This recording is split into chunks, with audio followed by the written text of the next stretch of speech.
नमस्कार, स्वागत है आपका और आप देख रहे हैं इंडिया वॉइस। मैं हूं आपके साथ आनंद विजय सिंह और आज हम बात करने जा रहे हैं अपने इस खास शो में 2027 की बिसात हिंदुत्व पर बात। जी हां, उत्तर प्रदेश में विधानसभा का चुनाव अगले साल होने वाला है और 2027 का विधानसभा चुनाव अब धीरे धीरे राजनीतिक केंद्र में आता जा रहा है।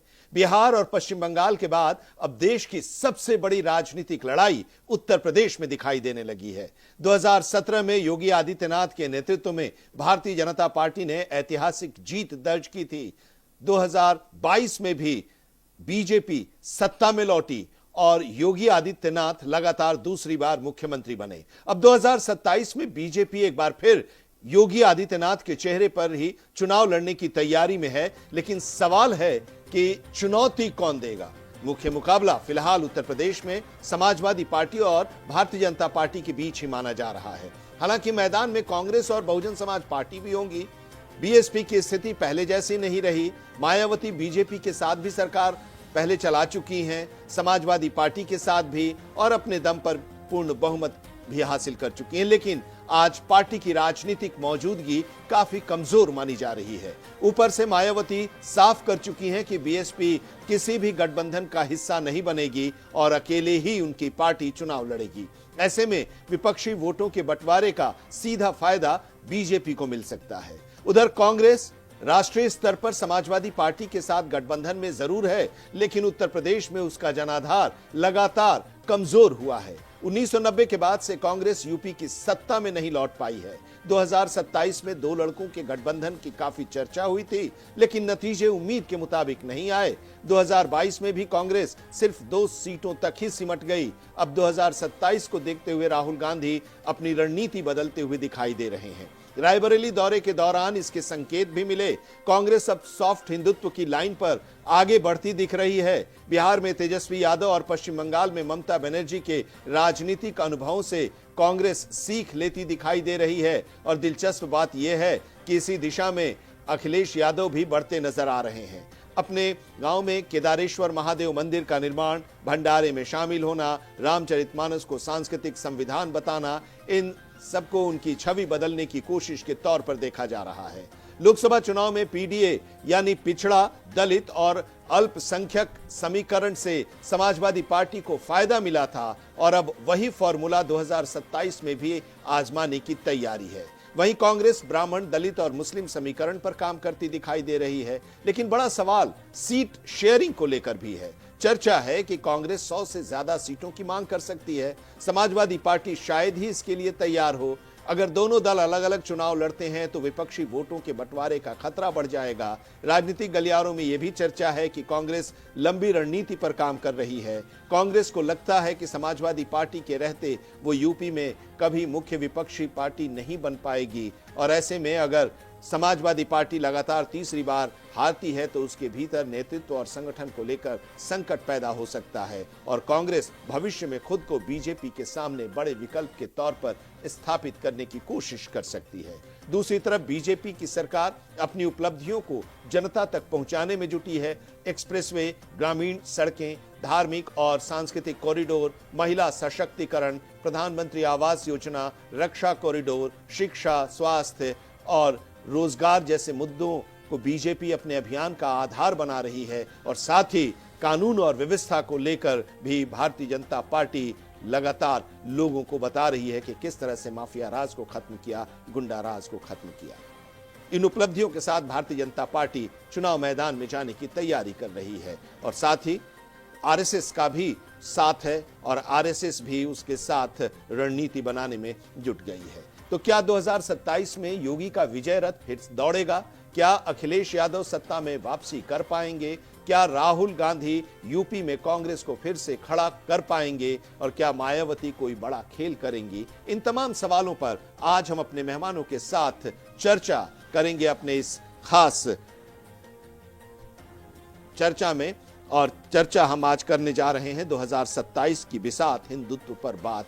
तो सवाल अब यही है कि अखिलेश यादव या राहुल गांधी जिस तरह से अब अपनी रणनीति बदल रहे हैं तो उस रणनीति के साथ क्या सॉफ्ट हिंदुत्व भारतीय जनता पार्टी के लिए कोई खतरा होगा या फिर सॉफ्ट हिंदुत्व की लाइन बीजेपी की वैचारिक जीत मानी जाए। अपने मेहमानों के साथ हम इस पर चर्चा करेंगे और समझेंगे, लेकिन इस बीच हम आपको यह भी बता दें कि समीकरण भी बहुत मायने रखते हैं और उन्हीं समीकरणों पर काम भी चल रहा है, चाहे वो कांग्रेस हो, चाहे वो समाजवादी पार्टी हो। तो चर्चा हम इसी पर आज करने जा रहे हैं और चर्चा हम करेंगे। आज हमारे साथ पैनलिस्ट होंगे, हर पार्टी के अलग अलग अपने अपने विचार रखेंगे, जो उनके प्रवक्ता हमारे साथ जुड़ रहे हैं। फिलहाल हमारे साथ नवीन शर्मा जी, प्रवक्ता भारतीय जनता पार्टी के, जुड़े हुए हैं। बहुत स्वागत है नवीन जी आपका। और हेमंत गुप्ता जी, राजनीतिक विश्लेषक, भी हमारे साथ इस चर्चा में जुड़ रहे हैं। आपका भी बहुत बहुत स्वागत है। नवीन जी, शुरुआत आप ही से। राजनीति, चुनाव तो है उत्तर प्रदेश में, अगले साल चुनाव होने वाला है, तैयारियां सब कर रहे हैं, आप भी तैयारी कर रहे हैं, रणनीति बना रहे हैं, वो लोग भी रणनीति बना रहे हैं, लेकिन आप ही के पिच पर अब वो लोग खेलने के लिए तैयार दिखाई दे रहे हैं। हिंदुत्व, सॉफ्ट हिंदुत्व का दर्शन अखिलेश यादव जी और राहुल गांधी जी में भी देखने को मिला। जय श्री राम, राधे राधे। आप सभी के दर्शकों को नमस्कार और हमारे बड़े बुजुर्ग और बड़े भैया एमएन जी को नमस्कार। देखिए, उत्तर प्रदेश की राजनीति अगर हम हिंदू मुस्लिम के नाम पे खेलने की बात करें तो वो हम खेल नहीं सकते, ना ही हमें खेलना है। और ये विपक्ष का काम है कि वो हिंदू का कार्ड खेलने की कोशिश कर रहे हैं और अपने मुस्लिम वोटर्स को नाराज करने की कोशिश कर रहे हैं। ये उनका अपना सोचना है। हम हिंदुत्व के साथ खेलना पसंद नहीं करते। हम सब हिंदू हैं, सनातन हैं और भगवान श्री राम के अनुयायी हैं, तो कोशिश करते हैं कि हम विकास की बात करें। जो हमारी भारतीय जनता पार्टी केंद्र में और प्रदेश में डबल इंजन की सरकार है। आप देखिए, कोई भी ऐसी योजनाएं नहीं है जिसमें हमारे गरीब जनों को, जनता को कहीं भी कोई नुकसान हुआ हो, फायदा ही हुआ है। दूसरी चीज, हम विकास के नाम पे जा रहे हैं, हम काम के नाम पे जा रहे हैं। जन जन की जो सुविधाएं गांव में पहुंचती, आप गांव में देख लीजिए, 10 सालों के अंदर पक्के मकान आपको दिखाई देंगे।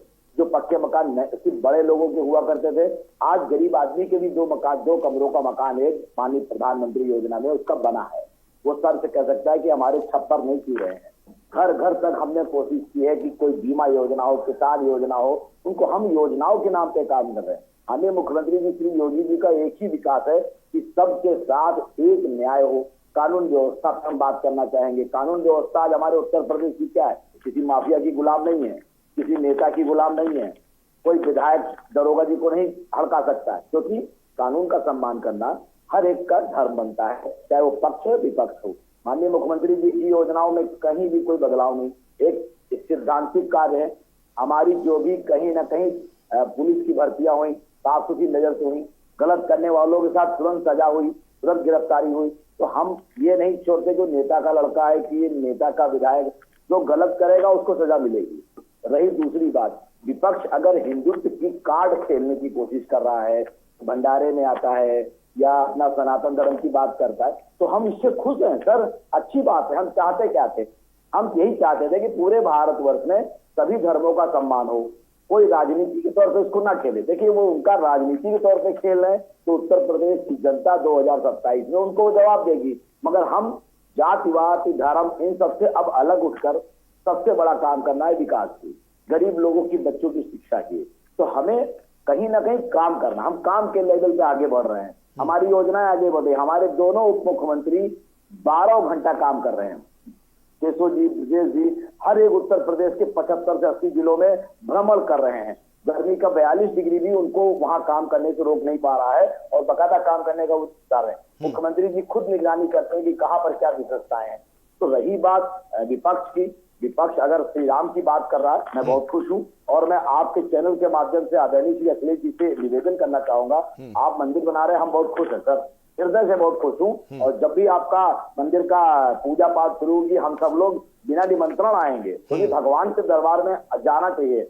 मगर श्री राम मंदिर में आदरणीय अखिलेश जी कब अपने कदम रखेंगे, इसका भी उत्तर प्रदेश के लोगों को इंतजार है। ठीक है, ये सवाल हम पूछेंगे। कांग्रेस के अभी प्रवक्ता जुड़ेंगे तो उनसे भी हम ये सवाल आपका जो है पूछेंगे। लेकिन हेमंत जी, जरा आप एनालाइज कीजिए 2027 का विधानसभा चुनाव बड़े ही रोचक मोड़ पर अभी देखने को मिल रहा है, क्योंकि अपनी अपनी रणनीतियों में अपनी अपनी जो नीतियां थी उसमें कुछ बदलाव करते हुए दिखाई दे रहे हैं, कुछ एक्सपेरिमेंट करते दिखाई दे रहे हैं। ये जो एक्सपेरिमेंट है राहुल गांधी का और अखिलेश यादव का, उस एक्सपेरिमेंट को आप किस तरह से देख रहे हैं? देखिए आनंद, इस बार जो कांग्रेस जो है 2027 के इलेक्शन के लिए बहुत ही दबाव बनाने की कोशिश कर रही है, क्योंकि देखिए पिछले चुनाव में उनकी पोजीशन बहुत खराब थी। तो सपा जो जिस तरीके से बीजेपी के बाद सबसे बड़ी पार्टी के रूप में उभर के आई थी, सपा चाहती कि वो पूरे 403 सीटों पर अपने उम्मीदवार उतारे, और वो चाहती है कि पंचायत चुनाव में भी उनके लोग विजयी हो। अभी उत्तर प्रदेश सरकार ने विधानमंडल से एक पारित किया कि भाई वहाँ ओबीसी आयोग के गठन कर लिया जाए, और चुनाव जो है तो विधानसभा चुनाव के पहले पंचायतों का चुनाव कर दिया जाए, क्योंकि 57,965 पंचायतें हैं और 26 मई को उनकी तिथि खत्म हो रही है, तो वो चाहते हैं कि उसके पहले चुनाव हो। इसको देख करके कांग्रेस जो है बड़े चिंता में, दबाव में आ गई है, और इसी लिहाज से इन लोगों ने जाके मायावती से मुलाकात की, और मायावती हालांकि मिली नहीं, मुलाकात ही नहीं हो पाई। इसको लेकर के सपा को टेंशन हो गई, और सपा को टेंशन होने का कारण भी था कि अगर वो मायावती के साथ मिल जाते हैं तो सोनोवाल और कई निर्दलीय निषाद जो दल बनाए वो इनके साथ संपर्क में आ जाएगी, तो उसमें सपा को नुकसान पहुंचेगा। तो इसको लेके अखिलेश यादव भी बहुत टेंस में है। अब रही बात, वो नया राग लाप रहे हैं कि चुनाव में सीटें नहीं, कितनी जीतें हासिल करेंगे उस पर बातें होंगी, और कांग्रेस के साथ वो इसी मुद्दे पर बात करना चाहते हैं कि आप कितनी सीटें जीतेंगे उतने सीट आपको देंगे, और कांग्रेस चाहती है कि ज्यादा से ज्यादा सीटों पर चुनाव लड़े। जबकि 2017 का उनका बैकग्राउंड देखिएगा तो 114 सीटों में चुनाव लड़े थे, मात्र 7 सीट जीते थे। इसलिए कांग्रेस की स्थिति बड़ी उहापोह वाली है, लेकिन चूंकि राजनीति में दबाव की प्रक्रिया चलती है, इसलिए वो चाह रहे हैं कि हम दबाव की राजनीति खेलें और चुनाव में ग्राम पंचायतों में अच्छा परफॉर्म करें, इसलिए वो मायावती को साथ में लेकर आना चाहते हैं। तो क्या इससे वोट परसेंटेज कुछ बढ़ सकता है कांग्रेस का? क्या बढ़ेगी कांग्रेस की? मतलब 2017 की आप बात किए, 7 सीटें थी, 6.25% वोट प्रतिशत था। 2022 में 2 सीटों पर आ गई और वोट प्रतिशत भी 2.33% पर आ गया। एग्जैक्टली ये मैं कह रहा हूँ, इनका वोट प्रतिशत भी तो घट रहा है। इनके पास जो वोटर्स है वो है ही नहीं, क्योंकि इनके वसूल चेंज हो जा रहे हैं, इनके बड़े लीडर चले गए हैं जो दिशा दे सकते हैं। आज के दिन में अगर नट सेल में मेरी बात किसी को बुरा ना लगे तो मैं ये कहूंगा कि दिशाहीन पार्टी हो गई है। उनके बयान, स्टेटमेंट, उनके जो अपने टॉप लीडर है, सुप्रीमो, वो उनको अकॉर्डिंग टू पब्लिक चॉइस नहीं आती है, in accordance with the public purview वो भाषण नहीं होता, उनका स्टेटमेंट नहीं आता, तो पब्लिक जस्ट उनके रिवर्स जा रही है। और यही समझ में नहीं आ रही कि टॉप लीडर जो है वो इस चीज को क्यों अंडरस्टैंड नहीं कर पा रहा है कि जो भी स्टेटमेंट वो देते हैं वो पब्लिक के लिए रिवर्स हो जा रही है, उल्टा पड़ जा रहा है। और उनको ये सब जहां सपोर्ट है कि आज कंट्री की जो पोजीशन है पूरे वर्ल्ड अगर ऑर्डर में आप देखेंगे तो we are much better than other countries. हाँ, सभी देशों में पेट्रोल के दाम बढ़े, आपके यहाँ 3% बढ़ा, कहीं 38, कहीं 24, किसी भी देश में 23% से नीचे नहीं है। लेकिन कांग्रेस को सपोर्ट करने के बजाय सिर्फ आरोप लगा रही है, बदनाम पे। तो ऐसे में पब्लिक जो है, हर वक्त पब्लिक को बेवकूफ नहीं बनाया जा सकता। तो मुझे ये नहीं लगता कि उत्तर प्रदेश में कांग्रेस की बहुत अच्छी स्थिति होने वाली है, जो सिचुएशंस बता रहे हैं। हाँ, लेकिन अब यही बात जहां पर आप लेकर आ रहे हैं, देखिए अभी की जो वर्तमान सिचुएशन है नवीन जी, वैश्विक स्थिति जो है हम लोग सब देख रहे हैं। भारत में लगातार पिछले 11 दिनों के अंदर 4 बार पेट्रोल की कीमत बढ़ी, डीजल की कीमत बढ़ी। इसको लेकर लोग, जो राजनीतिक दल हैं आपके खिलाफ जो हैं, विपक्षी पार्टियां, वो विरोध भी कर रही हैं, प्रदर्शन भी कर रही हैं, कह रही हैं कि नरेंद्र मोदी की सरकार को पहले ही चिताया गया था, राहुल गांधी ने चिता दिया था फरवरी में ही, लेकिन वो समझ नहीं पाए और उसका खामियाजा भुगतना पड़ रहा है। तो ये सारी चीजें भी उस समय तक पता नहीं स्थिति क्या होगी, लेकिन इसको चुनावी रंग देने की कोशिश तो हो रही है उत्तर प्रदेश में। सबसे पहले मैं एक बात कहना चाहूंगा, आदरणीय श्री राहुल गांधी जी विपक्ष के नेता हैं, और जो विपक्ष के नेता हैं उन्हें कहीं ना कहीं देशवासियों को भी सही बात बतानी चाहिए। देखिए, ऐसा कुछ भी कोई छिपा हुआ नहीं है। सारे मीडिया के माध्यम से, सोशल साइट के माध्यम से देश आज भी और देशों से बेहतर स्थिति में खड़ा हुआ है। अभी हमारे यहाँ कर्फ्यू जैसा माहौल नहीं है, हमारे यहाँ किसी भी तरीके से लॉकडाउन जैसा माहौल नहीं है। हमारे माननीय प्रधानमंत्री जी की जो क्षमता है वो इसी से आप जाहिर कर सकते हैं कि अन्य देशों के माफिक हमारे देश के अंदर उन्होंने कर्मठता से अपने देश की सारी जिम्मेदारियां संभाल रखी हैं। हमारे माननीय गृह मंत्री जी ने कोई भी ऐसे हालात नहीं पैदा किए जिसमें व्यक्ति लोगों को समस्या है। दूर देशों का जो मामला है, दूसरे देशों में पेट्रोल डीजल काफी स्तर तक ऊपर बढ़ गया है। जहां तक उस भारत की बात है, भारत हर एक चीज पर पैठी नजर रखा हुआ है, क्या करना है, कैसे करना, हमारे देशवासियों के ऊपर ज्यादा बोझ ना बढ़े। अभी माननीय हरदीप पुरी जी ने ही माननीय प्रधानमंत्री जी को और क्रूड ऑयल कंपनियों को लेटर लिख के कहा है कि हमारे देश में हमारी जनता पे बोझ ना पड़े, कुछ ना कुछ कीजिए, 10 से 12 रुपए का तेल रेट कम कीजिए। तो हमारे देश के मंत्री चुप नहीं बैठे हैं। हम जानते हैं कि हमारे देश में बहुत सी जनता है, 140 करोड़ का देश है। हम धीरे धीरे भी सोचेंगे तो भी हमें बहुत कुछ सोचना पड़ेगा। जो देशवासियों को पेट्रोल की जो बढ़ी कीमतें हैं, डीजल की जो बढ़ी कीमतें हैं, ये कहीं ना कहीं आज की डेट में दूसरे के देशों से तब भी हम बहुत निचले स्तर पे हैं। सरकार अपने घर से दे रही है। आज की डेट में हम बहुत ज्यादा अगर सोचें तब भी हमारे बाल बच्चे स्कूल सब ठीक चल रहे हैं। देश को संभालने का काम प्रधानमंत्री जी ने किया है। ये कोई मजाक नहीं है। एक आदमी 500 रुपए कमाता है, अपने घर को ठीक से चला नहीं पाता है। देश के प्रधानमंत्री पूरी ईमानदारी और शिद्दत से देश को संभाले हुए, मगर विपक्ष के नेता को ये चुनावी मुद्दा नजर आ रहा है। अरे भाई, देश की समस्या में विपक्ष के नेता का भी सहयोग और अनुदान होना चाहिए कि भाई ये देश की बात है, इंटरनेशनल लेवल पे समस्या है, कोई एक हमारे भारत में समस्या तो है नहीं। और इंटरनेशनल जो हमारे अंतर्राष्ट्रीय मुद्दे होते हैं उस पर अगर हमारा विपक्ष हमें अपने ही देश में अगर चुनाव के मुद्दे को लेकर घेरता है तो मैं इसकी निंदा करता हूं। उनको चाहिए कि वो कहीं ना कहीं देश के माननीय प्रधानमंत्री के साथ बैठकर इसमें डिस्कस करें। उनके पास अच्छे आइडिया हो सकते हैं, हम उनका स्वागत करते हैं उनके अच्छे आइडियो का। अगर उनके पास अच्छे आइडिया हैं तो वो हमारे देश की तो वो तो कही रहे ना कि आप लोग तो उनके सुनते हैं नहीं है। वो बता रहे थे, वो तो फरवरी में ही आप लोगों को बता दिए थे कि स्थिति आने वाली है। आप उनके जो जबान के शब्द हैं, अभी 2-4 दिन पहले ही रायबरेली में उन्होंने अपने संसदीय क्षेत्र के अंदर भारत के प्रधानमंत्री गृह मंत्री के लिए किस तरीके के शब्दों का प्रयोग किया है, मैं आपके चैनल से अपनी जबान से नहीं कह सकता हूँ। क्या 140 करोड़ लोगों ने एक प्रधानमंत्री को जो चुना वो क्या उनके प्रधानमंत्री नहीं है, देश के प्रधानमंत्री नहीं है? सभी के प्रधानमंत्री हैं। अगर हम अपने ही देश के प्रधानमंत्रियों को अशब्द बोलेंगे, गलत बोलेंगे, तो दूसरे देशों के प्रधानमंत्रियों के सामने हमारे देश के प्रधानमंत्री का क्या वैल्यू रहेगा? और देश का कोई छोटा मोटा आदमी नहीं बोल रहा है, विपक्ष के नेता ने ये बात कही है। तो थोड़ा सा उनको इस देश की मार्मिक स्थितियों को समझना चाहिए। हमारे देशवासियों को थोड़ा सा हृदय से मजबूत करना चाहिए। भाई संयम बना के रखिए, हम आपके पास हैं। हमारे देश के प्रधानमंत्री ने कहा कि भाई अब तेल का प्रयोग कम करिए, सोना 1 साल ना खरीदिए। उन्होंने ये तो नहीं कहा कि आप इसको त्याग दीजिए।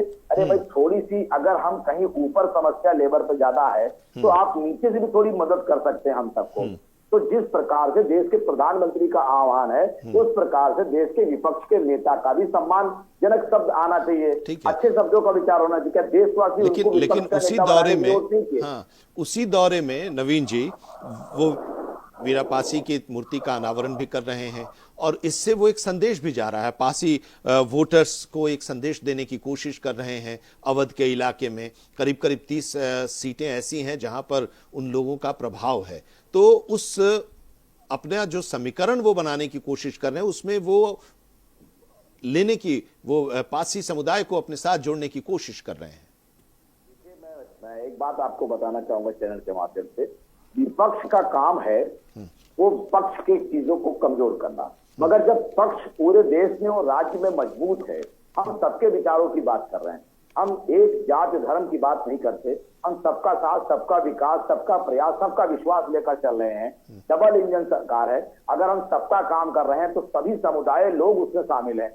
अब एक समुदाय को हम टारगेट करके देश के हालात को ना समझाएं तो ये तो गलत होगा। देश के हालातों को समझना है, हर एक जन की भागीदारी होनी चाहिए, लोगों के विचारों में सबका सम्मान होना चाहिए। अगर हम विचारों के साथ जाएं तो सबके साथ को लेकर चलना चाहिए। विपक्ष का नेता अगर एक कास्ट को, एक धर्म को लेकर जाएगा तो कहीं ना कहीं दूसरी जात के लोग क्या करेंगे? अब क्या श्री राहुल गांधी जी को रायबरेली में एक ही जात के व्यक्ति ने जिताया? बिल्कुल नहीं। अगर वो लाखों से वोट उनको जीते मिले हैं तो उनको सर्व जाति के लोगों ने सम्मान दिया है। तो मुझे नहीं, लगता है मुझे लगता है अब हेमंत जी से भी हम समझेंगे, लेकिन जरा आपसे बात हो रही है तो पहले आपसे ही, क्योंकि ऐसा लगता है कि भारतीय जनता पार्टी जो है वो हिंदुत्व का मुद्दा लेकर चलती है, विकास का मुद्दा भी लेकर चलती है, लेकिन हिंदुत्व का मुद्दा जो है वो विकास के मुद्दे पर भारी पड़ता दिखाई देता है। तो शायद विपक्ष के नेता ने इसे समझा होगा और इसीलिए वो सॉफ्ट हिंदुत्व को की तरफ वो बढ़ते दिखाई दे रहे हैं। देखिए, सबसे पहले कहना चाहूंगा कि भारत एक हिंदू राष्ट्र है, मुस्लिम राष्ट्र है, सिख राष्ट्र है। हम सब भारत के जनवाई हैं और हिंदुस्तानी हैं। हम सब भारतवासी हैं। हमें इसका गर्व है। तो हमारे भारत में सर्व जाति का सम्मान है। हम सब सनातन धर्म की बात करते हैं। हमारे यहाँ ना मुस्लिम धर्म बेकार है, ना कोई और धर्म बेकार है। सर, हम सब लोगों का काम है एक दूसरे से मित्रता बना के रखना। रही बात देश की, देश के अंदर सर्व जाति का सम्मान होना बहुत जरूरी है। आप हिंदुत्व की बात करते हैं, आज आप देखिए, आज भारत माता की जय बोलने वाले बहुत कम मिलेंगे आपको। विपक्ष में कोई बोलता है, नहीं बोलता है, और हम भारत के अंदर रहते हैं, बोलना चाहिए। जय श्री राम बोलने में श्री राहुल गांधी जी को क्या तकलीफ है? क्या वो भगवान नहीं उनके? वो नहीं बोलते हैं। तो सर, अगर हम ये बोलते हैं कि जय श्री राम, क्या हम ये बोलते हैं श्री राधे राधे, हम बोलते हैं भारत माता की, तो हम लोग क्या गद्दार हैं? हम लोग क्या इस देश के बाद? अरे सर, आज की डेट में हमने एक ही बात कही, हमारे पास हिंदुत्व, हम सब हिंदू हैं सर, और हम सब सनातनी हैं। हमने क्या मुसलमान को गाली दी? नहीं दी। हमने सिख को गाली दी? नहीं दी। तो सर, कोई हिंदू को भी गाली नहीं देना चाहिए ना, और सबका सम्मान करना चाहिए। हमारे यहाँ माननीय प्रधानमंत्री जी ने अल्पसंख्यकों के लिए 2500 करोड़ रुपया उन्होंने निर्यात किया। क्यों किया? अच्छी शिक्षा के लिए किया, अच्छे परिवार के लिए किया, बच्चों की शिक्षा में उत्तीर्ण हो, कहीं ना कहीं उनके परिवारों को काम किया। 3 तलाक का विपक्ष उसको मुद्दा बना के बैठता है। हमारी मुस्लिम बहनों के लिए एक अमृत का काम कर गया। उनके जीवन को बिगाड़ने की अब किसी की हिम्मत नहीं है। तो सर, हमारे प्रधानमंत्री ने अल्पसंख्यकों के लिए जितना काम किया है, इससे पहले कांग्रेस सरकार ने अगर ये काम कर दिया होता 60 सालों में, तो आज अल्पसंख्यक परिवार को कोई निचले स्तर पर ना देखता। आज हमारे पास शिक्षा, उनको सही शिक्षा क्यों नहीं दी गई? क्योंकि अगर वो ज्यादा शिक्षा पा लेंगे तो वो मजदूर की जगह पे बड़े हो जाएंगे। सर नहीं, हमारे देश में सभी को अधिकार पूरा है। हमारे देश के अंदर एक एक जन हर अपनी शिक्षा से संपूर्ण हो। देश के प्रधानमंत्री किसी के दुश्मन नहीं है, ना देश के मुख्यमंत्री, प्रदेश के मुख्यमंत्री सबके साथ लेकर काम करना पसंद कर रहे हैं हम लोग। ठीक है, हमारे साथ कांग्रेस के शशांक रंजन जी भी जुड़ गए हैं। बहुत स्वागत है शशांक जी आपका। और समाजवादी पार्टी से भी हमारे साथ सतीश जी जुड़े हैं। सतीश मिश्रा, आपका भी बहुत बहुत स्वागत है। हम लोग चर्चा कर रहे हैं 2027 में उत्तर प्रदेश विधानसभा का चुनाव होने वाला है, और इस चुनाव में मुद्दे जो हैं वो ऐसा लग रहा है कि हिंदुत्व की तरफ बढ़ते जा रहे हैं, क्योंकि सॉफ्ट हिंदुत्व की धारा समाजवादी पार्टी के अध्यक्ष अखिलेश यादव और फिर कांग्रेस के नेता और लोकसभा में नेता प्रतिपक्ष राहुल गांधी के अभी हालिया कुछ जो दौरा था और उनकी जो राजनीतिक चहलकदमी देखी गई, उससे ये लग रहा है। इसी पर हम चर्चा कर रहे हैं। जरा बताइए, अभी चर्चा हो रही थी, शशांक जी आप ही के पास पहले आते हैं, उसके बाद फिर हम सतीश जी के पास भी जाएंगे। जरा बताइए, क्या आप मान लिया आप लोगों ने कि बिना हिंदुत्व के साथ जुड़े काम नहीं बन सकता? वैसे आप तो पहले से भी इसकी बात कह रहे थे, करते आ रहे थे, मंदिर को लेकर, राम मंदिर जाना चाहिए, आपकी राह भी अलग थी पार्टी से। शशांक जी नमस्कार, और पैनल में बैठे हमारे सभी साथियों को मेरा प्रणाम। नमस्कार। कांग्रेस पार्टी कभी जातिवाद या संप्रदायवाद की राजनीति नहीं करती है। कांग्रेस पार्टी की राजनीति और हमारे मुद्दे सदैव से राष्ट्र हित से जुड़े रहे हैं, और राष्ट्र हित का मुद्दा हमेशा से कांग्रेस पार्टी के लिए सर्वोपरि रहा है और आगे भी रहेगा। हम अगला चुनाव भी राष्ट्रवाद के मुद्दे पर लड़ने जा रहे हैं। हमारा मुद्दा राष्ट्र का सर्वांगीण विकास होगा। वहां पर सभी प्रकार के लोगों को समान रूप से आगे बढ़ने के का अवसर देने पर चर्चा किया जाएगा। हम किसी व्यक्ति विशेष या समुदाय विशेष के लिए न कभी खड़े हुए, न कभी भविष्य में खड़े होंगे। हम राष्ट्र हित की बात करते हैं, आगे भी राष्ट्र हित की बात करेंगे। सतीश मिश्रा जी, जरा बताइए, छवि बदलने की कोशिश हो रही है क्या? भंडारे को छवि हमारी जैसी थी पहले। हमारे लिए धर्म आस्था का विषय है, सम्मान का विषय है, दिखावे का विषय नहीं है। वो चुनावी विषय नहीं है धर्म हमारा। हम सनातन का सदैव सम्मान करते थे, आज भी सम्मान करते हैं। ये तो चुनाव के हिसाब से सम्मान करते हैं ना। बिहार में चुनाव था, तो मछली भात खाने पे सनातन का अपमान हो रहा था। बंगाल में चुनाव आ गया तो मछली भात खाने पर सनातन का सम्मान हो गया। पूरे बंगाल ही नहीं, पूरे देश ने देखा कि इन्होंने किस प्रकार सनातन का अपमान किया है। यही प्रधानमंत्री का बयान था जब तेजस्वी यादव जी मछली भात खा रहे थे, तो उन्होंने मंच से कहा कि ये तेजस्वी यादव ने सनातन का अपमान किया है। क्या उनके नेताओं ने सनातन का अपमान नहीं किया है? आप मंगलवार के दिन भगवा वस्त्र पहनकर, रक्षा हाथ में कलावा रक्षा पहनकर, माथे पे तिलक लगाकर और मछली भात खाने का जो प्रदर्शन किए हैं, उससे सनातन का अपमान नहीं हुआ है। तो हम लोगों के लिए, हम समाजवादियों के लिए, हमारे नेता आदरणीय अखिलेश यादव जी, उनकी पत्नी को देखिए कि कितनी बड़ी धार्मिक है, पूरे 9 दिन व्रत रखती है। तो हम लोगों के लिए सनातन कोई न दिखावे का विषय है, न किसी उसका विषय, न चुनावी विषय है। हम लोग तो उसको आस्था के उससे देखते हैं, दृष्टिकोण से देखते हैं, सम्मान के दृष्टिकोण से देखते हैं। जो सनातन के नाम पर, जो धर्म के नाम पर इसको चुनावी मुद्दा बनाते हैं, इसको वोट की बैंक की राजनीति करते हैं, वो सोचे कि उनका देश का जनता क्या हाल करेगी। और अब देश की जनता इन सब चीजों से उब चुकी है। ये हिंदू, मुसलमान, मंदिर, मस्जिद, मतलब इन सब राजनीति से देश का नौजवान उब चुका है। और उसका प्रत्यक्ष रिजल्ट आपने देखा कि नौजवानों की क्रांति कैसे आई। एक मतलब मजाक में अगर भी पार्टी बनी और 3 दिन के अंदर अगर वो राष्ट्रीय पार्टी जो पिछले 40 साल से है और जो केंद्र सरकार में है, हर जगह प्रदेशों में है, और उससे अधिक अगर उसके फॉलोअर्स बढ़ जाते हैं, उससे अधिक उसकी चर्चा हो जाती है, तो आप समझिए कि नौजवानों के अंदर कितनी क्रांति भरी हुई है। और आने वाला समय, उत्तर प्रदेश का चुनाव जो होगा, हम लोगों ने 2024 में इनको ट्रेलर दिखाया था और पिक्चर की बारी अब 2027 में है। 2027 से इनके अंत की शुरुआत हो जाएगी और 2029-29 आते आते ये जो गंदी राजनीति का खेल चल रहा है, जो संप्रदायवाद का खेल चल रहा है, जो धर्म के नाम पर लोगों को बरगलाने का खेल चल रहा है, वो उसका अंत होगा। लेकिन बीजेपी तो उत्तर प्रदेश में, चाहे मुख्यमंत्री या उनकी पार्टी हो या उनकी पार्टी के नेता हो, सारे लोग अपनी सरकार की उपलब्धियों को लेकर ही लोगों के बीच जा रहे हैं और उसके बारे में बता रहे हैं।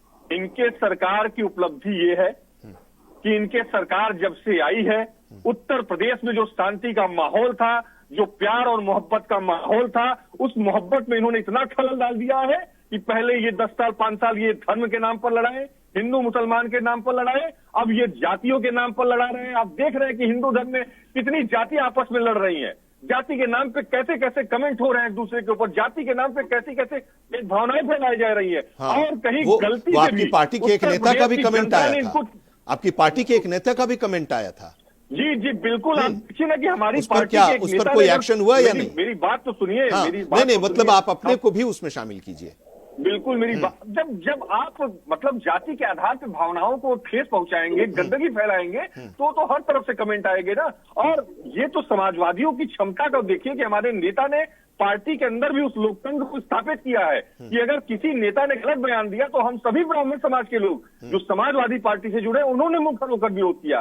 क्या इस भारतीय जनता पार्टी में किसी की हैसियत है? इनके प्रदेश विरोध के साथ सतीश जी, अगर यही बात दूसरी पार्टी के किसी नेता ने कही होती तो आपकी मांग क्या होती? पार्टी से निकालने की, उनके खिलाफ कार्रवाई करने की? ये होती ही। आप लोगों की तरफ से क्या कार्रवाई हुई? जब आप इस बात पर आए हैं तो ये भी बता दीजिए, लोग जानना चाहेंगे। बिल्कुल बता रहे हैं, बिल्कुल बता रहे हैं। मेरी 1 मिनट की बात है, उसको कंप्लीट होने दीजिए। राजकुमार भाटी ने ब्राह्मण समाज को अगर अपमानित करने का काम किया है तो समाजवादी पार्टी के अंदर मौजूद सभी ब्राह्मण नेताओं ने राजकुमार भाटी का विरोध किया। लेकिन क्या मैं भारतीय जनता पार्टी के प्रवक्ता, कार्रवाई क्या हुई? देखिए, विरोध तो होता है हर पार्टी में, कुछ लोग उसका विरोध करते हैं, इस तरह के उनको पूरी तरीके से मतलब एक पार्टी की तरफ से जो होता है कि हाँ, अगर आपने भविष्य में ऐसा कुछ कार्य किया, चलिए अब हम उस पर नहीं जाएंगे, वो पार्टी का इंटरनल मैटर है। देखिए, तो यही चीज है ना, पार्टी का इंटरनल तो आप ही पार्टी की ना है, आपकी पार्टी का, तो आप उस पर बच रहे हैं। लेकिन दूसरी तरफ आप दूसरे के बारे में बोल रहे हैं। नवीन जी, दूसरे के बारे में इसलिए बोलना जरूरी है कि हमारी पार्टी के लोगों ने विरोध किया। क्या मैं वही कह रहा हूं कि अगर दूसरी पार्टी का कोई होता, क्या इनके पार्टी में किसी नेता की हैसियत थी? आप तो जब इनके लोगों ने सनातन का अपमान किया तो उसका विरोध कर सकते थे। वही चीज मैं कह रहा हूं कि आप लोग ये सवाल उठाते रहे हैं, आप लोग ये सवाल उठाते रहे हैं, तो कोई कार्रवाई के नाम पर कुछ हुआ या सिर्फ इसी तरह से क्या विरोध हुआ? बस इंतजार करिएगा। तो फिर दूसरी पार्टियों में भी अगर इस तरह के बयान आएंगे तो आपको कोई ऐतराज नहीं होगा? एक गलती दुश्मन भी माफ कर देता है, फिर तो वो तो हमारी पार्टी के हैं। और भविष्य में राजकुमार भाटी ने माफी मांगी, आप ये देखिए ना, राजकुमार भाटी ने स्वयं माफी मांगी और हम लोगों ने विरोध किया। अब जब अगला माफी मांग रहा है तो राष्ट्रीय अध्यक्ष जी ने ठीक है बात है। लेकिन मैं भारतीय जनता पार्टी के प्रवक्ता से पूछना चाहूंगा कि इनके प्रदेश अध्यक्ष ने ब्राह्मण समाज के लोगों का इतना अपमान किया, एक मीटिंग ब्राह्मण समाज के विधायकों ने की और माननीय प्रदेश अध्यक्ष जी ने इनके कितना अपमानित करने का काम किया, क्या वो माफी मांगे? क्या इनके प्रदेश वहां चले जा रहे हैं, उनसे सवाल पूछ रहे हैं, उनसे सवाल पूछ रहे हैं, तो वो भी वो कहेंगे कि भाई पहली गलती थी इसलिए माफ कर दिया, वो भी कह सकते हैं ना जो आप कह रहे हैं। नवीन जी जवाब दीजिए। नहीं तो इनके प्रदेश अध्यक्ष ने माफी मांगी हो और ये कहते कि हाँ इनको इनके राष्ट्रीय अध्यक्ष ने माफी दे दी तो हम मान लेंगे। नवीन जी।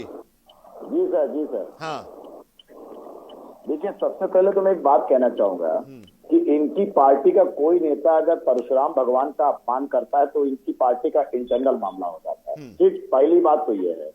और अगर हमारी पार्टी में भगवान का अपमान आपके योगी जी ने किया है। माननीय अखिलेश जी की सरकार थी, परशुराम भगवान की जयंती पे छुट्टी घोषित हुई थी, आपकी सरकार बनी, परशुराम भगवान की छुट्टी को आपने कैंसिल कर दिया। आप लगातार ब्राह्मण समाज का अपमानित करने का काम कर रहे। भगवान परशुराम की छुट्टी करके आपने परशुराम जी का अपमान किया था, हमारे भगवान का अपमान किया था, पूरे ब्राह्मण समाज का अपमान किया था। आप इस चीज को मत भूलिएगा नवीन जी। सबसे पहले एक बात मैं कहना चाहूंगा हमारे साथी सतीश जी से कि उत्तर प्रदेश की सरकार क्या अकेले एक जाति से ही सरकार बन सकती है? बिल्कुल नहीं। सर्व जाति का सम्मान और सर्व जाति का आशीर्वाद मिलता है तब जाके एक सरकार बनती है। और ये सरकार किसी एक की नहीं है, ये 25 करोड़ जनता की सरकार है, 25 करोड़ जनता की सरकार है और ये सरकार सभी की है। अगर किसी को कोई तकलीफ होती है तो सरकार का मुखिया माननीय मुख्यमंत्री जी होता है, उनसे बात करके कर सकते हैं। रही बात आपने कहा कि माननीय प्रदेश अध्यक्ष जी हमारे ब्राह्मणों का, सर एक पार्टी संविधान से चलती है, घर की पार्टी नहीं है। ये कोई घर की पार्टी नहीं है कि राष्ट्रीय अध्यक्ष, प्रदेश अध्यक्ष, सांसद, विधायक सब एक ही जगह से आते हो। क्या मैं आपसे पूछना चाहूंगा, आदरणीय श्री अखिलेश जी क्या किसी ब्राह्मण परिवार के व्यक्ति को राष्ट्रीय अध्यक्ष बना सकते हैं आपकी पार्टी में? आप बताइए। मैं कह रहा हूँ आप ही देना चाहूंगा। हाँ, क्या ब्राह्मण परिवार को आप बना सकते हैं? बताइए। आप बिल्कुल नहीं बनाएंगे, वो उनके संविधान में नहीं है, क्योंकि वो पार्टी घर की है। भारतीय जनता पार्टी किसी के घर की नहीं है। हर एक कार्यकर्ता को अधिकार है अपने स्थान से मेहनत करके वो बन सकता है। रही बात हमारे ब्राह्मण विधायकों ने जो अपनी चर्चाएं की, बैठक की, पार्टी का संविधान कहता है जब आप एक संवैधानिक पद पर बैठे होते हैं, किसी पार्टी को प्रदर्शित करते हैं, अगर इस प्रकार से सभी गुट अपने अपने गुट बनाकर मीटिंग करने लगेंगे तो पार्टी का मतलब क्या रह जाएगा? संविधान का मतलब क्या रह जाएगा? हर पार्टी का अपना एक बायलॉज होता है, हर पार्टी का अपना एक बायलॉज। बनने के पहले अपने दिल्ली स्थित आवास पर इन्होंने अपने समाज की मीटिंग मैंने क्या बोला नहीं लागू होती है और इसी उत्तर प्रदेश में तमाम समाज के लोगों ने मीटिंग किया, लेकिन अगर ब्राह्मण समाज के लोगों ने मीटिंग कर दिया तो इतना आवाज में बोल रहे होंगे। ये ब्राह्मण समाज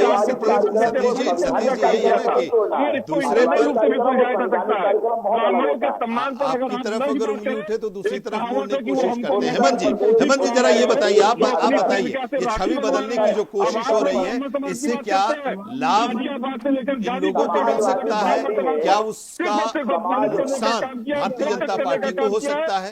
हेमंत जी का काम किया है और आते हैं, आप लोगों के पास आते हैं, जरा हेमंत जी के पास। समाजवादी पार्टी में ब्राह्मण समाज का स्थान क्या है ये मुझे मालूम। ठीक है, अब इस पर आगे हो गया ब्राह्मण समाज हो गया। अब फिर अब और आगे बढ़ते हैं हेमंत जी जरा बताइए ये जो छवि बदलने की जो कोशिश हो रही है, हालांकि लोग मान नहीं रहे, कह रहे हैं कि सर्वधर्म समभाव।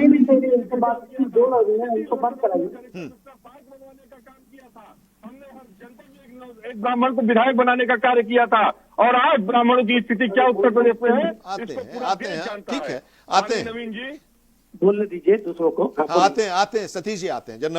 हेमंत जी बताइए क्या क्वेश्चन था आपका? हेमंत जी सवाल ये, अखिलेश यादव का भंडारा, रामचरितमानस को सांस्कृतिक संविधान कहना, फिर उधर हनुमान की मंदिर में जाना, दर्शन करना, अखिलेश यादव का ये जो एक नया चल रहा है कि ये सॉफ्ट हिंदुत्व की तरफ बढ़ रहे हैं या अपनी छवि बदलने की एक कोशिश हो रही है, तो वैसे में इन लोगों को क्या कोई इसका फायदा मिलेगा? और अगर इनको फायदा मिलेगा तो जाहिर सी बात है कि नुकसान भारतीय जनता पार्टी को होगा। निश्चित रूप से हमें ये कोई भी पार्टी हो, कौन क्या कर रही है या किस तरीके से वो अपने चाल चल रही है, उसको समझने के लिए हमें ये जानना होगा कि उत्तर प्रदेश की राजनीति की धुरी क्या है। ये धुरी है जाति समीकरण, यहाँ धर्म पर और बहुसंख्यक वोट जिसको है। सत्ता की चाबी मुख्य रूप से गैर पिछड़ी यादव जातियों पर है, ओबीसी, दलित, मुस्लिम मतदाताओं पर पूरा ध्रुवीकरण निर्भर करती है। यूपी की राजनीति अगर समझना है तो इनके लिए कई कास्ट पॉलिटिक्स होती है, जिसमें ओबीसी 40% है पूरे राज्य में। तो जाहिर सी बात है कि सपा जो है वो इस यादव गैर जाति यादव में, जैसे कुर्मी है, मौर्य है, राजभर है, निषाद है, लोध है, तो ये सपा का मूल वोट बैंक माने जाते हैं। वहीं दलित को देखिएगा, जब ये पीडीपी की बात करते हैं, पीडीए की, तो 21 से 22% इनकी दलित मतदाता आते हैं, जिस पर बसपा का भी बहुत मजबूती से आधार रहा है। सवर्ण 18 से 20 है, जो पारंपरिक रूप से एक निर्णायक की भूमिका में निभाते हैं। सबसे बड़ी बात है कि उत्तर प्रदेश की राजनीति हिंदुत्व और राष्ट्रवाद पर डिपेंड करती है। सुनाई दे रही है मेरी बात? जी हाँ, जी हाँ, जी हाँ, आ रही है। तो क्योंकि धार्मिक ध्रुवीकरण उत्तर प्रदेश के चुनावी माहौल को बहुत बुरी तरह से बदलती है। मंदिर निर्माण जैसे अयोध्या का मुद्दा, कानून व्यवस्था, राष्ट्र मुद्दा, ये यहाँ का राजनीतिक केंद्र रहा है भाई। तो ये इसको कह सकते हैं कि प्रमुख जो विचारधाराएं हैं दलों की, अब जैसे भारतीय जनता पार्टी हिंदुत्व के नैरेटिव इनके साथ है, गैर व यादव पिछड़ी जाति और सवर्णों को गठजोड़ बनाती है। समाजवादी पार्टी मुस्लिम और यादव का समीकरण लेकर चलती है। बहुजन समाज पार्टी दलितों के उत्थान और संवर्धन पर सर्वहिता सर्वजनाय वाला विचारधारा को लेकर चलती है। तो वही कांग्रेस जो है राष्ट्रीय मुद्दों सामाजिक न्याय की बात करती है।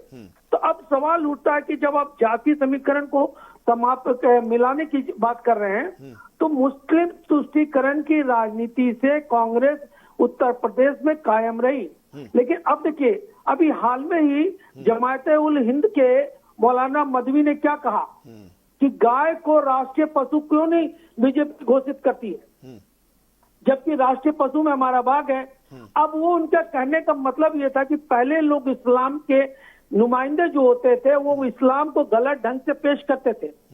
कहीं पर गायों की कुर्बानी कुरान में नहीं कहा गया, वहाँ अल शुक्रा में दिया हुआ है सूरह अल बकरा में कि अल्लाह ताला ने मूसा को कहा था कि एक मुर्दे को जिंदा करने के लिए बच्चे की कुर्बानी करो। इनको इन लोगों ने कुर्बानी का नाम दे करके गायों को हलाल करना शुरू कर दिया, जबकि भारत में ये बैंड है।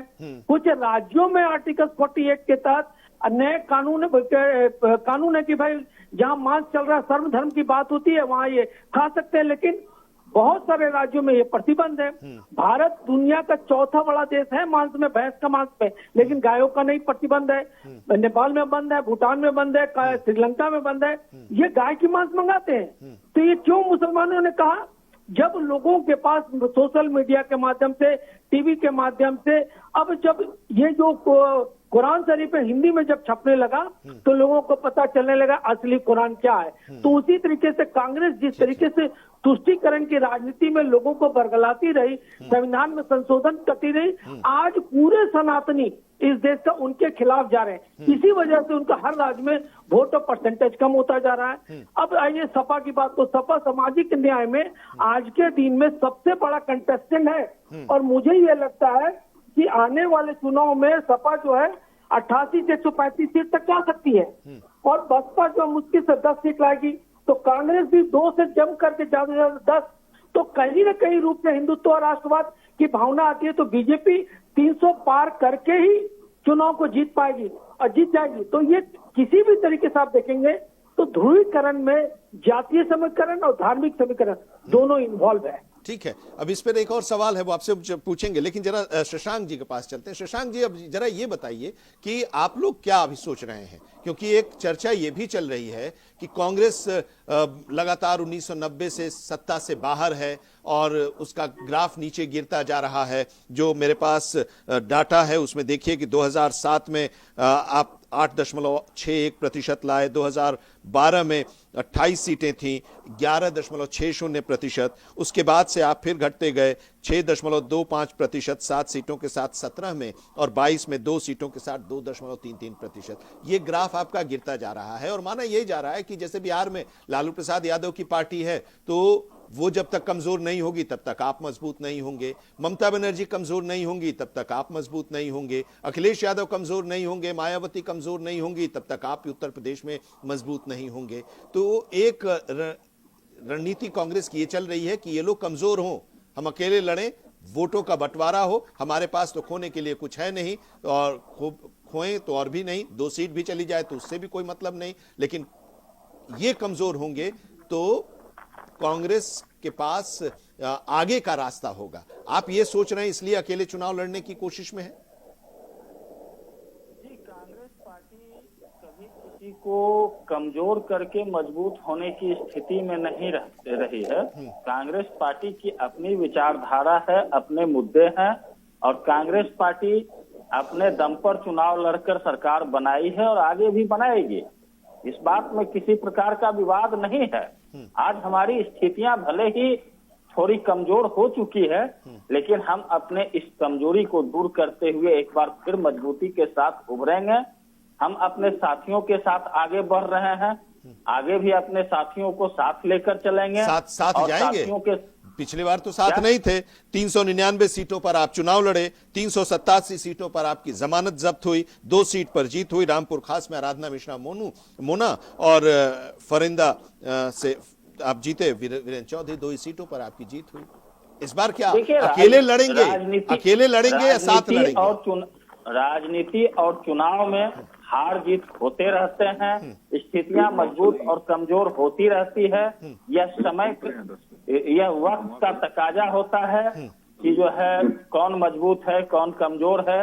अवसर सभी को लोकतंत्र में मिलता है, कांग्रेस पार्टी को मिली है और आज भाजपा को मिली है, फिर आगे कांग्रेस पार्टी को मिलेगी। हम अकेले लड़ने में भी सक्षम हैं और तालमेल अगर सुदृढ़ता के साथ बनी रहती है तो हम साथ चलने में भी सक्षम हैं। अब सतीश जी, एक सवाल ये है कि पिछली बार जो 2022 में चुनाव हुआ था, उस चुनाव में आप लोगों का बहुत अच्छा प्रदर्शन रहा। 111 सीटें, 32.06% वोट आपको मिला था, लेकिन उस समय आपके साथ आरएलडी भी थी और राजभर जी भी थे। राजभर जी को 2.85% वोट मिले थे, और माफ करेंगे, राजभर जी को 1.36% वोट मिले थे और आरएलडी को 2.85% वोट मिले थे। 347 सीटों पर आप लड़े थे, बाकी पर गठबंधन चुनाव लड़ा था। तो वो आपसे अलग हो गए हैं, तो उसका नुकसान भी तो होगा आपको ना? उसका फायदा होगा भाई साहब।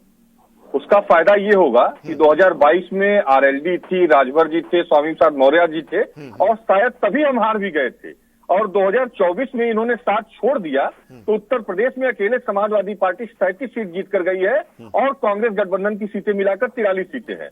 2024 का जो ताजा रिजल्ट है, इसको मैं कहूंगा कि आप गौर करिएगा। अगर इस हिसाब से चुनाव हो जाता है तो 2024 के हिसाब से हम 300 की 5 सीटें जीत रही हैं। दूसरी चीज, जिस तरीके से विश्लेषण साहब ने बताया, बीजेपी के अंदर खाने ये चर्चा हुई थी सतीश जी 2022 के नतीजों के बाद कि 2017 में 312 सीटें मिली थी बीजेपी को और 255 पर आ गई थी 2022 में। तो ये कहा जा रहा था कि ये लोग अलग हो गए थे, तो उसका आप लोगों के साथ चले गए थे, उसका खामियाजा बीजेपी को भुगतना पड़ा। तो फिर 2024 में ये लोग भाजपा के साथ चले गए, उस हिसाब से तो फिर भाजपा की सीटें बढ़ जानी चाहिए थी। तो ऐसा नहीं होता कि यही व्यक्ति जिसके साथ थे वो जीत रहा था और फिर अलग हो गए तो वो गड़बड़ हो रहा था। हमारा ये मानना है, हमारी जो इंटरनल चीजें बताती है कि इन लोगों के साथ आने की वजह से हमारा नुकसान हुआ। और 2024 में इन्होंने जब साथ छोड़ दिया, माननीय राष्ट्रीय अध्यक्ष जी ने अकेले सिर्फ और कांग्रेस को लेकर साथ चुनाव लड़े, तो हम लोगों ने ज्यादा सीटें जीती, 43 सीटें जीती। दूसरी बात, अगर आप ये कहते हैं कि गाय का ये सम्मान करते हैं सनातनी, अब तो मुस्लिम वर्ग के लोगों ने कहना शुरू कर दिया कि गाय को राष्ट्रीय पशु घोषित कर दे, राष्ट्रीय घोषित कर दे। और हम हिंदू लोग तो मानते ही है गाय हमारी माता है। तो अगर गाय हमारी माता है, केंद्र से लेकर प्रदेश से लेकर जिले स्तर तक ये सनातनी के ठेकेदार सरकार बैठे हैं, तो आखिर क्यों गाय को माता नहीं घोषित कर रहे हैं, क्यों गाय को राष्ट्रीय माता नहीं घोषित कर रहे हैं? एक तरफ आप स्वामी शंकराचार्य विमुक्तेश्वरानंद महाराज जी पूरी यात्रा निकालने पूरे उत्तर प्रदेश के हर विधानसभा में जा रहे हैं। आपने देखा कि सनातनी सरकार है और पहली बार किस तरीके से कुंभ के उसमें किस तरीके से हमारे शंकराचार्य का और सनातन का अपमान हुआ है। पहली बार नहीं, दूसरी बार उनके साथ दूसरी बार हुआ। पहली बार जब हुआ था तो आप लोग लगातार हो रहा है। पहली बार जब हुआ था तो आप लोग थे। क्या चीज? पहली बार जब हुआ था उनके साथ उनका अपमान, तो आप लोग पावर में थे, सत्ता में थे। बिल्कुल बिल्कुल बिल्कुल। मैं उससे बताना चाहूंगा कि जब उनके साथ वो बनारस में घटना हुई थी, काशी में घटना हुई थी, तो वो शंकराचार्य नहीं थे। दूसरी बात, कुछ अधिकारियों ने जो किया था, अखिलेश यादव जी की सरकार थी, जैसे ही अखिलेश यादव जी को मालूम हुआ, उन्होंने उस अधिकारियों के खिलाफ कार्रवाई भी करने का काम किया था और खुद उत्तराखंड जाकर व्यक्तिगत रूप से स्वामी अवधेशानंद महाराज जी से उसके लिए खेद प्रकट किया था। और ये बात अखिलेश जी ने नहीं बताई, ये बात स्वयं स्वामी अवधेशानंद जी बताई। लेकिन यहाँ पर तो अधिकारियों को लगातार प्रमोट करते गए, अधिकारी एक हफ्ते तक माफी नहीं मांगे, 3-4 दिन तक, और स्वयं योगी जी ने जिस तरीके से उनके साथ अपमानित करने का काम किया, उनके बटकों को अपमानित करने का काम किया है, ये उत्तर प्रदेश की जनता और देश की जनता भूली नहीं है। एक चीज सतीश जी के विरोध में सतीश जी आपने कहा कि जो 2022 में कमी रह गई उसके पीछे की वजह यही लोग थे जो आप लोगों के साथ आ गए थे, अब अलग हो गए, अब कोई नुकसान नहीं होगा। बिल्कुल। तो उसका देखिए क्या रिजल्ट आया, उसका 2024 में रिजल्ट दूसरे आया। तौर पर देखा जाए कि कांग्रेस के साथ आप नहीं थे पिछले चुनाव में, उसका खामियाजा हो गया कि सीटें कम हो गई? और इस बार कांग्रेस के साथ आए तो कांग्रेस की भी सीट बढ़ी और हमारी भी सीट बढ़ी है। इस बार तो भी हमारा रहेंगे और आप? कांग्रेस का गठबंधन, हमारा और कांग्रेस का गठबंधन बिल्कुल रहेगा, बिल्कुल रहेगा। 100 सीटों से ज्यादा उनका डिमांड है। वो हम लोगों की इंटरनल चीज है, उनको 100 सीट चाहिए कि हमको क्या चाहिए, वो हम लोग आपस में बैठकर समाजवादी पार्टी के नेता आदरणीय अखिलेश यादव जी और कांग्रेस पार्टी के नेता, राष्ट्रीय नेता आदरणीय राहुल जी, प्रियंका जी साथ में बैठेंगे। वो सब चीजें तो इंटरनल है। लेकिन मैं आपको विश्वास दिलाता हूं कि 2027 के चुनाव में ये जो धर्म के ठेकेदारों की सरकार जो धर्म का लगातार अपमान कर रहे हैं, जो हमारे सनातन का अपमान कर रहे हैं, जो हमारे शंकराचार्य का अपमान किया है, इसको उत्तर प्रदेश की जनता भूली नहीं है। और इनके धार्मिक और तमाम जो पूरी तरीके से नौजवानों को बर्बाद करने का काम कर रहे हैं। आप देखिए कि सबसे ज्यादा 20 कंपनियों से चंदा इनकी पार्टी ने लिया है। लेकिन अब सबसे देखिए ज्यादा मायावती जी अकेले चुनाव लड़ रही हैं। मायावती जी अकेले चुनाव लड़ रही हैं। उत्तर प्रदेश से होता है। सबसे ज्यादा अगर गाय कट रही है तो उत्तर प्रदेश में कट रही है। और ये सनातन की बात कर रहे हैं। सनातन का अपमान इन्होंने बंगाल से लेकर असम के इनके मुख्यमंत्री, उन्होंने क्या कहा कि गाय को खाइए लेकिन अपने घर में खाइए। सनातन से जिस तरह से दूरी बनाई थी ममता बनर्जी और तेजस्वी यादव, उसका खामियाजा उन्हें भुगतना पड़ा, ये मानेंगे आप? अब मैं बिहार और बंगाल की बात नहीं करूंगा, लेकिन उत्तर प्रदेश में लगातार सबसे पहले चुनाव के बाद सबसे पहले जाने वाले अगर कोई नेता थे तो अखिलेश जी थे। तब भी करते थे, आज मुख्यमंत्री नहीं है तब भी करते हैं। और उनके हिसाब से, हम समाजवादियों के हिसाब से, धर्म कोई दिखाने का विषय नहीं है, उसको प्रदर्शित करने का कोई विषय नहीं है। धर्म कोई वो भक्ति का प्रदर्शन करना चाहिए, उसमें शक्ति प्रदर्शन नहीं करना चाहिए। वो हमारे लिए शक्ति प्रदर्शन का कोई वो नहीं है। हम उसका सम्मान करते हैं, हमारी आस्था का विषय है और हम उसका सम्मान कर लेंगे। सनातन हमारी आस्था का विषय है। आप अपने पीठ पर आखिर लेकर ही आ ही गए नवीन जी इन लोगों को, जो हिंदुत्व का पिच आपने बनाया था उस पर आप लेकर आ गए और उस पर खुद ये खराब खेल रहे हैं, उस पर खुद नवीन जी खराब खेल रहे हैं। अब देखिए भैया सतीश जी, हम बंगाल जीते हैं पूर्ण बहुमत से ऊपर, हम खराब खेलते तो कैसे जीतते? बिहार में हमारी सरकार बनी है, आप कैसे बात कर रहे हैं? आप देखिए पौंडीचेरी में हमारी सरकार बन गई, हम कैसे खराब खेल रहे हैं? अब आप लोग आपस के जो आपके खिलाड़ी हैं वो आपको छोड़ के इधर आ रहे हैं। अब आप ये बताइए हम खराब कैसे खेल रहे हैं? अगर जो खराब खेलता है लोग उसको छोड़ के जाते हैं। रही बात, आज मैं बताऊं आपको, हम सब बहुत खुश हैं कि आप सब हिंदुत्व और सनातन धर्म का सम्मान करने लगे हैं। हमारी आपसे कोई दुश्मनी नहीं है नवीन जी। और अरे करना ही चाहिए भैया। अगर आज की डेट में हम भारतवासी 140 करोड़ संपूर्ण भारतवासी एक होकर काम करें, जो विदेश नीति है, हमें आप विपक्षों से बड़ी उम्मीद है कि आप लोग भी जनता को समझाइए, उनको बरगलाने का काम ना कीजिए कि देश की आर्थिक स्थितियां दूसरे देशों के युद्ध होने के कारण किस स्तर पर आ चुकी है। मगर आप लोग की विपक्ष में उसको मुद्दा बना रहे हैं। ये मुद्दा बनाने की बात नहीं है, हम देश के साथ खड़े होने चाहिए और देश सबका है। जिस तरह भारतीय जनता पार्टी उस तरह आप सबका भी है। हर एक व्यक्ति का अपना फर्ज बनता है देश के अंदर जनता को सही बात बताने का, वो हम कर रहे हैं। रही बात हिंदुत्व की बात, सर हिंदुत्व हमारे दिल में है, हमारे हिंदुस्तान की पहचान है।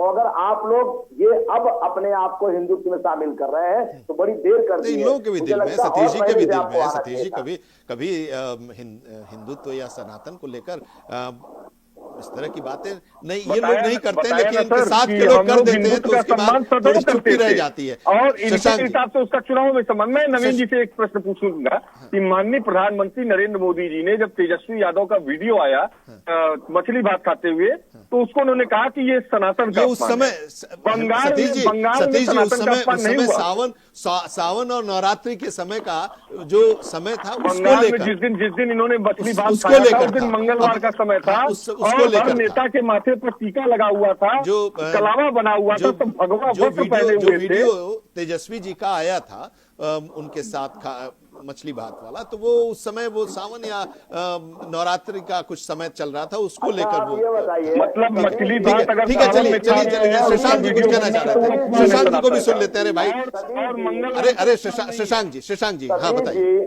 सतीश जी, अगर आप लोग यही चावल दाल में उलझे रहेंगे, अरे आप उलझा के रख देते हैं, उलझे नहीं रहेंगे। आप लोग यही बना के रखे हैं जाल में जिसमें ये लोग आ जाते हैं। शशांक जी आप जरा ये बताइए, शशांक जी आप बताइए, कांग्रेस के लोग गए मायावती से मिलने के लिए, मायावती ने मिलने से इनकार कर दिया। उसके बावजूद आप लोगों को उम्मीद है मायावती से साथ चुनाव में जाने का? क्या है, क्या अंदर खाने चल रहा है? देश की मजदूर की मजदूरी क्या थी, आज की मजदूरी देख लीजिए। आते क्या हैं। उससे पहले किसानों के अकाउंट में 6,000 रुपए साल में जाते थे, नहीं जाते थे? 1 रुपए आपके कांग्रेस के पूर्व राजीव गांधी जी ने कहा हम 100 रुपए भेजते, 1 रुपए जाता है। आज किसानों के अकाउंट में पूरा पैसा जाता है। हाँ, ठीक है। जनधन योजना किसके लिए है? सम्मान बिल्कुल, किसके लिए है? मैं तो कहूंगा एक बार बिल्कुल, जरा समीक्षा शशांक जी करिए। को सुन लेते हैं। सतीश जी चलिए, शशांक जी को सुन लेते हैं। बिल्कुल। शशांक जी बोलिए। सबसे पहले तो मैं नवीन भाई के बातों का खंडन करना चाहूंगा कि राजीव जी ने इस बात को जो है सामने लाया था कि रुपया का भेजा हुआ मात्र 15 पैसे जनता तक पहुंच रही है, और उसे रुपए का 100 पैसा पहुंचाने का काम पहली बार वर्ष 2013 में सीधे खाता में राशि स्थानांतरण के माध्यम से शुरुआत किया गया। यह कांग्रेस पार्टी की सफलता है। इस पर भारतीय जनता पार्टी अपनी वाहवाही नहीं लूट सकती है। दूसरी ओर मैं यह कहना चाहूंगा कि हमारा गठबंधन समाजवादी पार्टी के साथ या तृणमूल कांग्रेस के साथ भविष्य में बने रहने में किसी प्रकार की दिक्कतें नहीं है। अगर हमारे साथी साथ बने रहना चाहते हैं तो हम लोग साथ मिलकर सांप्रदायिक ताकतों के खिलाफ खड़े होंगे और राष्ट्रवाद का माहौल बनाते हुए राष्ट्रहित में चुनाव लड़ने का काम करेंगे। हमारा उद्देश्य सदैव से राष्ट्र निर्माण रहा है। हम राष्ट्र निर्माण की दिशा में सतत प्रयत्नशील रहेंगे। ठीक है। और अब जरा ये बताइए कि आप लोगों के अपने नवीन भाई को बताना चाहूंगा कि इन्होंने कहा कि बिहार में इनकी सरकार बन गई। बिहार में इनकी सरकार नहीं बनी है, बल्कि बिहार में जो चुनाव हुए थे वो आदरणीय नीतीश कुमार जी के चेहरे पे लड़ा गया था। और पिछले कुछ चुनावों से यह देखा जा सकता है कि नीतीश बाबू जिनके साथ होते थे सरकार उन्हीं की बनती थी, और नीतीश बाबू के चेहरे पर चुनाव लड़कर उन्हें फिर जो है उसके आड़ में भारतीय जनता पार्टी की सरकार लाई गई है। इसलिए बिहार में भारतीय जनता पार्टी की सरकार बनना भारतीय जनता पार्टी की कोई सफलता नहीं है। नहीं, गठबंधन के अंदर की बात है। अब उसमें आपके साथ हो, फिर भी आप बता रहे हैं सफलता नहीं है। कैसी बात करते हैं गुरु जी आप? है तो गठबंधन का ही बहुमत, पार्टी जिसकी भी देख लें। ठीक है। लेकिन ये बताइए शशांक जी आपके लोग मायावती से मिलने गए, मायावती ने मिलने से इनकार कर दिया। अब कांग्रेस की ये स्थिति आ गई है। देखिए, मायावती जी से मुलाकातें होती रही है, होती रहेगी। उस वक्त समय नहीं होगा, उन्होंने समय नहीं दिया। उनसे भविष्य में समय की आशा की जाती है। हमारा सबके साथ संबंध अच्छा रहा है। हम तो विरोधियों को भी गले लगाते हैं। अगर कल को आवश्यकता पड़ी तो हम राष्ट्रहित के मुद्दे पर प्रधानमंत्री जी से भी मिलने जा सकते हैं। मैसेज था समाजवादी पार्टी के लिए? नहीं, ये किसी के लिए कोई संदेश नहीं है। मायावती के साथ बातचीत करना या मुलाकात करना, अपने पार्टी के नेताओं को भेजना, क्या ये मैसेज समाजवादी पार्टी के लिए था? नहीं, ये कोई संदेश नहीं है। यह जो है, देखिए अभी चुनाव में समय है। समय के साथ सभी स्थितियां स्पष्ट हो जाएगी और सभी प्रकार के स्थलों पर विराम लग जाएगी और गठबंधन की चट्टानी एकता के सामने भारतीय जनता पार्टी धराशायी हो जाएगी। ठीक है। अब एक आखिरी सवाल हेमंत जी से और आप कंक्लूड कीजिएगा। देखिए बहुत संक्षेप में, पीडीए में अल्पसंख्यक है, क्या इसमें हिंदू समाहित हो पाएंगे, हिंदुत्व समाहित हो पाएगा? एक चीज। और दूसरी चीज कि 2027 की बिसात पर सबसे मजबूत चाल आपको किसकी दिखाई दे रही है? हेमंत जी। सपा बहुत अच्छा काम कर रही है और मजबूती के साथ अपने पक्ष को रख रही है, लेकिन पूरी तरह सनातन के फेवर में नहीं है। अभी भी वो तुष्टिकरण की राजनीति में वो पीडीए का नाम लेकर के चाहती है कि आप मुस्लिम को भी साथ दें और सनातन को भी साथ दें। तो सनातन अब बदलाने में नहीं आएगी। आप पूरे भारत का देख लीजिएगा, 28 राज्यों में आपके पास 19 राज्य सनातनियों का हो चुका है। इसलिए मेरा दूसरे सवाल का आंसर यह है कि जिस तरह मैंने आपको फोरकास्ट किया था बंगाल के रूप में आश्चर्यजनक ढंग से कि कहाँ 77 और 135 के पार मैंने बताया था, फिर लास्ट में 200 बताया था, उसी तरह आज उत्तर प्रदेश में फोरकास्ट कर रहा हूँ कि भारतीय जनता पार्टी फिर 300 से ऊपर जाएगी और उसका मुद्दा ये है हिंदुत्व और राष्ट्रवाद।